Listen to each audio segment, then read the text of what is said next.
प्यारे प्यारे दोस्तों, नमस्कार। स्वागत है आप सभी का मेरे यूट्यूब चैनल में। और आज हम लोग NCERT class 10th chapter 1 history के सब्जेक्ट को पढ़ेंगे। और आज का हमारे चैप्टर का नाम है यूरोप में राष्ट्रवाद का उदय। तो आइए देखते हैं हम लोग इस चैप्टर में क्या दिया हुआ है। यहाँ पे चित्र एक दिया हुआ है, चित्र को आप लोग ध्यान से देख सकते हैं। ये फ्रेडरिक शर्यू विश्वव्यापी प्रजातांत्रिक और सामाजिक गणराज्यों का स्वप्न राष्ट्रों के बीच संधि, ये 1848 की तस्वीर है। 1848 में नए फ्रांसीसी कलाकार फ्रेडरिक शर्यू ने 4 चित्रों की एक श्रृंखला बनाई। इनमें उसने सपनों का एक संसार रचा जो उसके शब्दों में जनतांत्रिक और सामाजिक गणतंत्रों से मिलाकर बना था। इस श्रृंखला के पहले चित्र में यूरोप और अमेरिका के लोग दिखाए गए हैं। सभी उम्र और सामाजिक वर्गों के स्त्री पुरुष एक लंबी कतार में स्वतंत्रता की प्रतिमा की वंदना करते हुए जा रहे हैं। आपको याद होगा कि फ्रांसीसी क्रांति के दौरान कलाकार स्वतंत्रता को महिला का रूप प्रदान किया करते थे। यहाँ भी आप ज्ञानोदय की मशाल को पहचान सकते हैं जो उसके एक हाथ में है और दूसरे में मनुष्य के अधिकारों का घोषणा पत्र। प्रतिमा के सामने जमीन पर निरंकुश संस्थानों के ध्वस्त अवशेष बिखरे हुए हैं। शौर्यों के कल्पनादर्श में दुनिया के लोग अलग राष्ट्रों के समूहों में बटे हुए हैं जिनकी पहचान उनके कपड़ों और राष्ट्रीय पोशाक से होती है।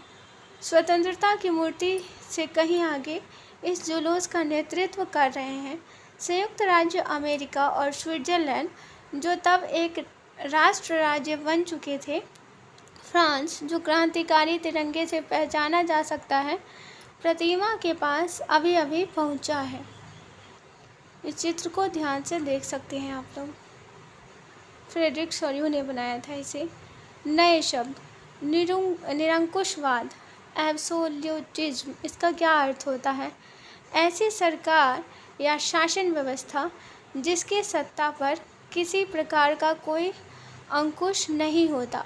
इतिहास में ऐसी राजशाही सरकारों को निरंकुश कहा जाता है। एक बार फिर से देख लीजिए। ऐसी सरकार या शासन व्यवस्था जिसकी सत्ता पर किसी प्रकार का कोई अंकुश नहीं होता। इतिहास में ऐसी राजशाही सरकारों को निरंकुश सरकार कहा जाता है जो अत्यंत केंद्रीकृत, सैन्य बल पर आधारित और दमनकारी सरकारें होती है। कल्पनादर्श, यूटोपिया, एक ऐसे समाज की कल्पना जो इतना आदर्श है कि उसका साकार होना लगभग असंभव होता है।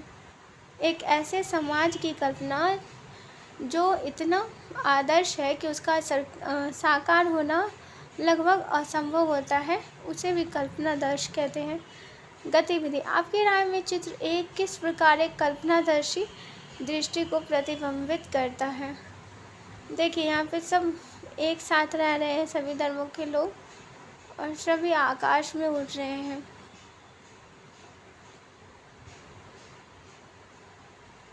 आगे देखते हैं क्या है। इस अध्याय में ऐसे कई विषय उठाए जाएंगे। उसके पीछे जर्मनी के लोग हैं जो काला, लाल और सुनहरा झंडा थामे।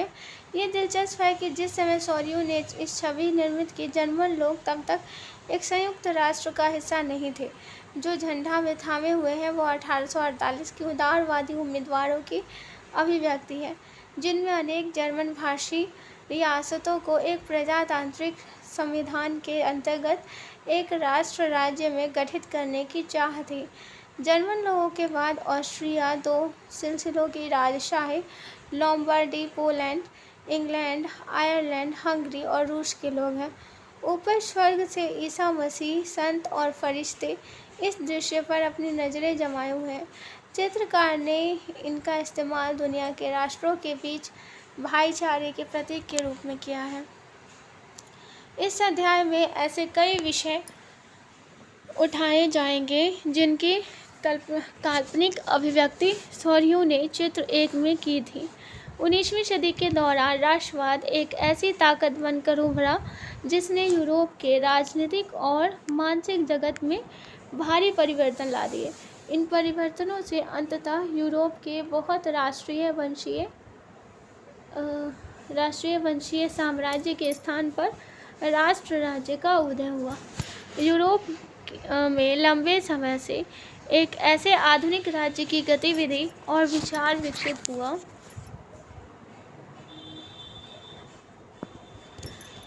इन परिवर्तनों से अंततः यूरोप के बहुराष्ट्रीय वंशीय साम्राज्यों के स्थान पर राष्ट्र राज्य का उदय हुआ।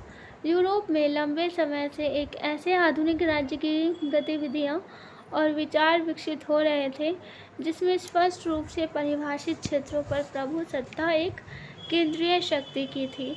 लेकिन राष्ट्र राज्य में न केवल उसके शासकों बल्कि उसके अधिकांश नागरिकों में एक साझा पहचान का भाव और साझा इतिहास या विकसित की भावना थी। साझेपन की यह भावना अनंत काल से नहीं, यह संघर्षों और नेताओं तथा आम लोगों की सरगर्मियों से निर्मित हुई थी।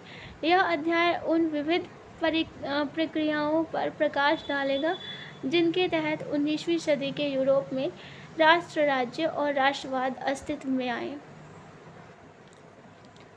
अर्नस्ट रेनन, राष्ट्र क्या है? फ्रांसीसी दार्शनिक अर्नस्ट रेनन ने 1882 में सोर्बोन विश्वविद्यालय में दिए एक व्याख्यान में राष्ट्र की अपनी समझ को प्रस्तुत किया। बाद में यह व्याख्यान एक प्रसिद्ध निबंध के रूप में छपा जिसका शीर्षक था राष्ट्र क्या है। इस निबंध में रेनन अन्य लोगों द्वारा प्रस्तावित इस विचार की आलोचना करता है कि राष्ट्र समान भाषा, नस्ल या धर्म या क्षेत्र से बनता है। एक राष्ट्र लंबे प्रयासों, त्याग और निष्ठा का चरम बिंदु होता है। शौर्य, वीरता से युक्त अतीत, महान पुरुषों के नाम और गौरव, यह वह सामाजिक पूंजी है जिस पर एक राष्ट्रीय विचार आधारित किया जाता है। अतीत में समान गौरव का होना, वर्तमान में एक समान इच्छा संकल्प का होना, साथ मिलकर महान काम करना और आगे ऐसे काम और करने की इच्छा, एक जन समूह होने की, यह सब जरूरी शर्तें हैं। अतः राष्ट्र एक बड़ी और व्यापक एकता है। उसका अस्तित्व रोज होने वाला जनमत संग्रह है। प्रांत उसके निवासी है। अगर सलाह लिए जाने का किसी का अधिकार है तो वह निवासी ही है। किसी देश का विलय करने या किसी देश पर उसके इच्छा के विरुद्ध कब्जा जमाए रखने में एक राष्ट्र की वास्तव में कोई दिलचस्पी होती नहीं है। राष्ट्रों का अस्तित्व में होना एक अच्छी बात है, बल्कि यह एक ज़रूरत भी है। उनका होना स्वतंत्रता की बात है, स्वतंत्रता की गारंटी है। और अगर दुनिया में केवल एक कानून और उसका केवल एक मालिक होता तो स्वतंत्रता का लोप हो जाएगा। नए शब्द: जनमत संग्रह, एक प्रत्यक्ष मतदान जिसके जरिए एक क्षेत्र के सभी लोगों से एक प्रस्ताव को स्वीकार या अस्वीकार करने के लिए पूछा जाता है। जनमत संग्रह किसे कहते हैं? एक प्रत्यक्ष मतदान जिसके जरिए एक क्षेत्र के सभी लोगों से एक प्रस्ताव को स्वीकार या अस्वीकार करने के लिए पूछा जाता है। चर्चा करें। रेनन की समझ के अनुसार एक राष्ट्र की विशेषताओं का संक्षिप्त विवरण दें। उसके मतानुसार राष्ट्र क्यों महत्वपूर्ण है? फ्रांसीसी क्रांति और राष्ट्र का विचार। राष्ट्रवाद की पहली स्पष्ट अभिव्यक्ति 1789 में फ्रांसीसी क्रांति के साथ हुई। जैसा कि आपको याद होगा, 1789 में फ्रांस एक ऐसा राज्य था जिसके संपूर्ण भूभाग पर एक निरंकुश राजा का आधिपत्य था। फ्रांसीसी क्रांति से जो राजनीतिक और संवैधानिक बदलाव हुए, उनसे प्रभुसत्ता राजतंत्र से निकलकर फ्रांसीसी नागरिकों के समूह में हस्तांतरित हो गई। क्रांति ने घोषणा की कि वह अब लोगों द्वारा राष्ट्र का गठन होगा और वे ही उसकी नियति तय करेंगे। प्रारंभ से ही फ्रांसीसी क्रांतिकारियों ने ऐसे अनेक कदम उठाए जिनसे फ्रांसीसी लोगों में एक सामूहिक पहचान की भावना पैदा हो सकती थी। पितृभूमि और नागरिक जैसे विचारों ने एक संयुक्त समुदाय के विचार पर बल दिया, जिसे एक संविधान के अंतर्गत समान अधिकार प्राप्त थे। अतः एक नया फ्रांसीसी झंडा तिरंगा चुना गया, जिसने पहले के राजध्वज की जगह ले ली। स्टेट जनरल का चुनाव सक्रिय नागरिकों के समूह द्वारा किया जाने लगा और उसका नाम बदलकर नेशनल असेंबली कर दिया गया। नई प्रस्तुतियाँ रची गई, शपथें ली गई, शहीदों का गुणगान हुआ और यह सब राष्ट्र के नाम पर हुआ। एक केंद्रीय प्रशासनिक व्यवस्था लागू की गई, जिसने अपने भूभाग में रहने वाले सभी नागरिकों के लिए समान कानून बनाए। आंतरिक आयात निर्यात शुल्क समाप्त कर दिए गए और भार तथा नापने की एक समान व्यवस्था लागू की गई। क्षेत्रीय बोलियों को हतोत्साहित किया गया और पेरिस में फ्रेंच जैसी बोली और लिखी जाती थी, वह राष्ट्र की साझा भाषा बन गई। एक जर्मन पांचांग या तिथि पत्र का मुख्य पृष्ठ, जिसे पत्रकार एंड्रियास रेवनॉन ने 1798 में डिजाइन किया था, फ्रेंच बास्टिल में क्रांतिकारी भीड़ के प्रवेश के चित्र को उससे मिलते जुलते किले के बगल में बनाया गया है।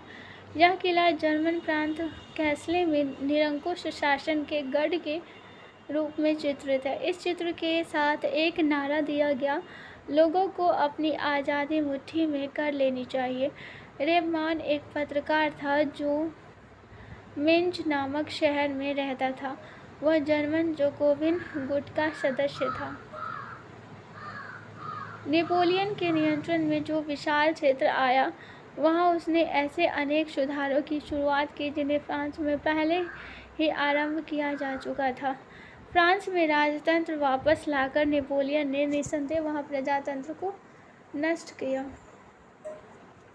यहाँ पे यूरोप का मानचित्र दिया गया है। सबसे ऊपर है आइसलैंड, जो कि डेनमार्क के कब्जे में है। फिर बीच में आ जाता है अंटार्कटिक सागर, नॉर्वे, स्वीडन और है स्कॉटलैंड, ग्रेट ब्रिटेन और